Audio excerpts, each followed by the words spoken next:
سورۃ الصافات آیت مبارکہ نمبر 139۔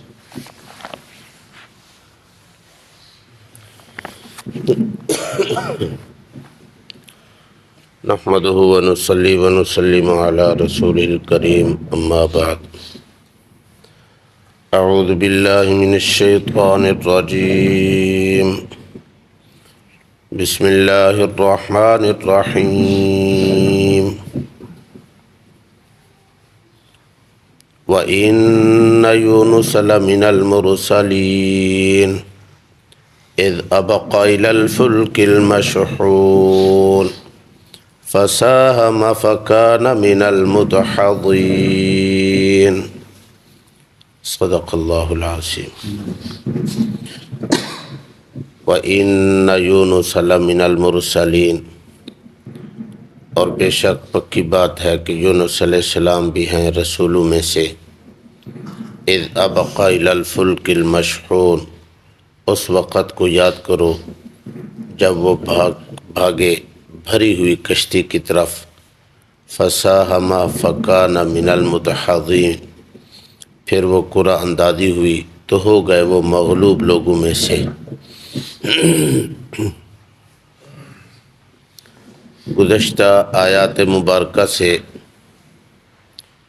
مسلسل یہ ایک سلسلہ چلا ہے کہ جناب رسول اللہ صلی اللہ علیہ وسلم اور آپ صلی اللہ علیہ وسلم کے پیروکاروں کو تسلی دینے کے لیے اللہ نے حضرات انبیاء کرام علیہم السلام کا تذکرہ شروع فرمایا، جس میں حضرت نوح علیہ نبینا علیہ السلام کا تذکرہ ہوا، پھر حضرت ابراہیم علیہ السلام کا تذکرہ ہوا، پھر حضرت موسیٰ اور ہارون علیہم السلام کا تذکرہ ہوا، پھر حضرت الیاس علیہ السلام کا تذکرہ ہوا۔ اسی تذکرے کی یہ کڑی ہے۔ حضرت لوط علیہ السلام کا تذکرہ ہوا، پھر ان قوموں کے حالات بھی بتائے گئے کہ جنہوں نے بات مانی وہ اللہ کی طرف سے نجات پا گئے، جنہوں نے بات نہ مانی وہ اللہ کے عذاب کی لپیٹ میں آ گئے۔ پھر اللہ تبارک و تعالیٰ نے مکہ والوں کو ابتداءً اور ثانیاً مجھے اور آپ کو اور قیامت کی صبح تک آنے والے سارے انسانوں کو مخاطب کر کے فرمایا کہ تم ان کے حالات پڑھتے ہو، سنتے ہو، دیکھتے ہو، اس سے سبق حاصل نہیں کرتے، عبرت نہیں پکڑتے، تمہیں نصیحت حاصل نہیں ہوتی۔ تم اس سے سبق حاصل کرو کہ اگر تم بات مانو گے تو کامیاب ہو جاؤ گے، اگر تم وقت کے نبی کی بات نہ مانو گے تو تمہارا انجام بھی پہلی قوموں سے کوئی مختلف نہیں ہوگا۔ اللہ تبارک و تعالیٰ نے یہ حالات اس لیے سنائے تاکہ یہ امت محمدی علیہ صاحب الصلاۃ والتسلیم سنبھل جائے، اپنے آپ کو سدھار لے، سنوار لے۔ اسی سلسلے کی آخری کڑی اس سورہ صافات کے اندر آخری پیغمبر جلیل القدر اللہ کے نبی حضرت یونس علیہ نبینا علیہ السلام کا اللہ تبارک و تعالیٰ تذکرہ فرما رہے ہیں۔ وَإِنَّ يُونُسَ لَمِنَ الْمُرْسَلِينَ، آج کی آیات مبارکہ سے انہی کا ذکر شروع ہو رہا ہے۔ حضرت یونس علیہ نبینا علیہ السلام رہنے والے تو تھے فلسطین اور شام کے، لیکن اللہ تبارک و تعالیٰ نے ان کو جب نبوت عطا فرمائی تو نبوت عطا فرمانے کے بعد ان کو مبعوث فرمایا عراق کے ایک صوبہ موصل کی طرف، پھر موصل کے ایک بہت بڑے شہر دریا کے کنارے پر واقع نینوا شہر، اس وقت کی ایک نینوا بستی تھی، آج کل مستقل شہر ہے، اور عراق کا مستقل صوبہ ہے صوبہ موصل۔ اس موصل صوبے میں نینوا شہر جو دریا اور سمندر کے کنارے پر واقع ہے، اس شہر کی طرف اللہ تبارک و تعالیٰ نے حضرت یونس علیہ نبینا علیہ السلام کو مبعوث فرمایا۔ حضرت یونس علیہ السلام یونس ابن متا کے نام سے بھی مشہور ہیں اور یونس مچھلی والے کے نام سے بھی پکارے جاتے ہیں۔ حضرت یونس علیہ السلام اس بستی شہر کی طرف تشریف لے گئے، ان کو ایمان کی دعوت دی۔ وہاں بادشاہت کا نظام تھا، وقت کا ایک بادشاہ ہوا کرتا تھا، باقی سارے ان کے ماتحت افراد ہوتے تھے۔ حضرت یونس علیہ نبی علیہ السلام نے اپنے فرائض منصبی کو ادا کرتے ہوئے ایمان کی دعوت دی، کفر اور شرک سے ان کو منع کیا اور دعوت دیتے رہے، مسلسل ان کو روکتے رہے۔ عرصہ دراز گزر جانے کے بعد اللہ تبارک و تعالیٰ اگلی آیات مبارکہ میں اس کا ذکر بھی فرمایا ہے، وَأَرْسَلْنَاهُ إِلَىٰ مِئَةِ أَلْفٍ أَوْ يَزِيدُونَ۔ 1,00,000 کی آبادی تھی یا 1,00,000 سے زائد افراد کی آبادی تھی۔ إِلَىٰ مِئَةِ أَلْفٍ 1,00,000، 1,100 یعنی 1,00,000 کی آبادی، او یزیدون یا اس سے بھی کچھ افراد زیادہ تھے، کچھ تعداد، تو صاف ظاہر ہے 1,00,000 کی آبادی اس وقت کی بستی شمار ہوتی تھی، آج کل بہت بڑا شہر ہے۔ تو فرمایا ان لوگوں کی طرف حضرت یونس علیہ نبی علیہ السلام کو اللہ تبارک و تعالیٰ نے مبعوث فرمایا، اور حضرت یونس علیہ السلام ان کو ایمان کی دعوت دیتے رہے، کفر و شرک سے روکتے رہے، اللہ کی فرما برداری اور اپنے نبی اور پیغمبر ہونے کی طرف ان کو بتاتے رہے کہ میرے اوپر ایمان لے آؤ۔ حضرت یونس علیہ السلام پر مستقل وحی نازل ہوتی تھی۔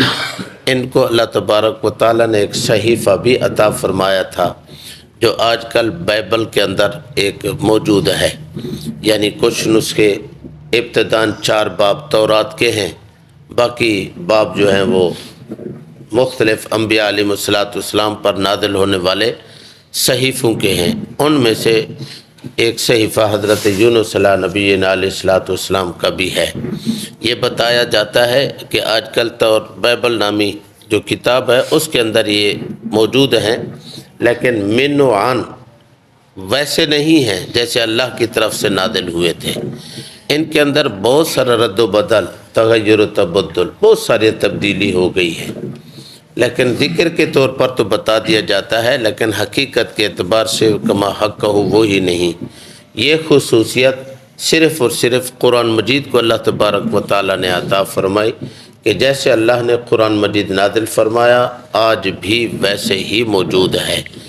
قرآن مجید کے کسی ایک حرف کے اندر ایک حرفوں کو ملاؤ، ایک لفظ کے اندر لفظوں کو ملاؤ، ایک جملے کے اندر جملوں کو ملاؤ، ایک آیت کے اندر آیتوں کو ملاؤ، رکوع کے اندر رکوع کو ملاؤ، ایک سورت کے اندر سورتوں کو ملاؤ، ایک پارے کے اندر پاروں کو ملاؤ، ایک منزل کے اندر 7 منزلوں کو ملاؤ۔ پورے قرآن مجید میں اللہ تبارک و تعالیٰ نے کچھ بھی رد و بدل نہیں ہونے دیا، جیسے اللہ تبارک و تعالیٰ نے نازل فرمایا آج بھی قرآن مجید ویسے ہی موجود اور محفوظ ہے۔ الحمدللہ ہمارا دین بھی ایسے ہی محفوظ ہے، ہماری شریعت بھی ایسے ہی محفوظ ہے۔ جناب رسول اللہ صلی اللہ علیہ وسلم کی ایک ایک ادا، ایک ایک عمل، ایک ایک فرمان، ایک ایک آپ صلی اللہ علیہ وسلم کا قول اور فعل بعین ہی موجود ہے، محفوظ ہے۔ صرف موجود اور محفوظ نہیں بلکہ انبیاء جناب رسول اللہ صلی اللہ علیہ وسلم کا ایک ایک عمل اللہ تبارک و تعالیٰ نے امت کے مختلف لوگوں میں جاری اور ساری رکھا ہوا ہے۔ تو حضرت یونس علیہ نبی علیہ السلام پر بھی اللہ نے ایک صحیفہ نازل فرمایا تھا، وہ صحیفہ آج کل بائبل میں موجود رد و بدل کے ساتھ۔ حضرت یونس علیہ السلام اپنی قوم کو ایمان کی دعوت دیتے رہے، قوم سے مراد اپنی امت کو۔ بذات خود حضرت یونس علیہ السلام کی یہ قوم نہیں تھی، امت کو دعوت دیتے رہے، کفر و شرک سے روکتے رہے، ظلم و تعدی سے منع کرتے رہے، اللہ کی معصیت اور نافرمانی سے ان کو منت سماجت کر کے روکتے رہے، لیکن یہ لوگ باز نہ آئے۔ بہت عرصہ تک حضرت یونس علیہ السلام یہی اسی کام میں لگے رہے۔ اللہ تبارک و تعالیٰ نے تعارفاً یہی فرمایا وَإِنَّ يُونُسَ لَمِنَ الْمُرْسَلِينَ، بے شک یونس علیہ السلام تو البتہ رسولوں میں سے ہیں۔ یہ تعارف بہت بڑا تعارف ہے، یہ نسبت بہت بڑی نسبت ہے۔ ہمارے ہاں ڈگریوں کو گنا جاتا ہے، گنوایا جاتا ہے، شمار کیا جاتا ہے، یہ فلاں ڈگری کا حامل، فلاں ڈگری کا حامل، فلاں ادارے کا چیئرمین، جماعت کا لیڈر، تنظیم کا سربراہ، خادم، جب جنرل سیکرٹری، صدر، یہ تعارف کے لیے ہوتے ہیں۔ انبیاء علیہ السلام کا تعارف ایک ہی جملے میں کہ یہ رسولوں میں سے ہیں، یہ بہت بڑا منصب ہے، بہت بڑی ڈگری ہے۔ اس ڈگری اور اس منصب سے بڑھ کر کائنات کے اندر کوئی اور منصب نہیں ہے، کوئی اور منصب نہیں ہے۔ کوئی آدمی اس منصب کو خود حاصل کر ہی نہیں سکتا۔ یہ ایک ایسا منصب اور مرتبہ اور مقام ہے جو اللہ تبارک و تعالی خود اپنی مرضی سے عطا فرماتے ہیں۔ اِنَّا أَخْلَصْنَاهُمْ بِخَالِصَةٍ ذِكْرَ الدَّارِ، اللہ فرماتے ہیں ہم تو ان کو چنتے ہیں، خالصتاً چن لیتے ہیں۔ نبوت کا منصب اور صحابیت کا منصب، کائنات کے اندر یہی دو منصب ہیں جو اللہ تبارک و تعالیٰ کی یعنی چناؤ کے ساتھ، انتخاب کے ساتھ اللہ تبارک و تعالیٰ عطا فرماتے ہیں۔ کوئی آدمی اپنے مال و دولت کی بنیاد پر، حسب نسب کی بنیاد پر، عبادت ریاضت کی بنیاد پر، یا انسان اپنے کمال درجے تک، کمال کے اعتبار سے ان دو منصبوں کو حاصل نہیں کر سکتا، محض اللہ تبارک و تعالیٰ کی عطا ہوتی ہے۔ وَإِنَّ يُونُسَ لَمِنَ الْمُرْسَلِينَ، اللہ نے تعارفاً فرمایا کہ بے شک یونس علیہ السلام بھی یہ ہیں البتہ رسولوں میں سے، پیغمبروں اور رسولوں میں سے ہیں۔ اِذْ أَبَقَ إِلَى الْفُلْكِ الْمَشْحُونِ،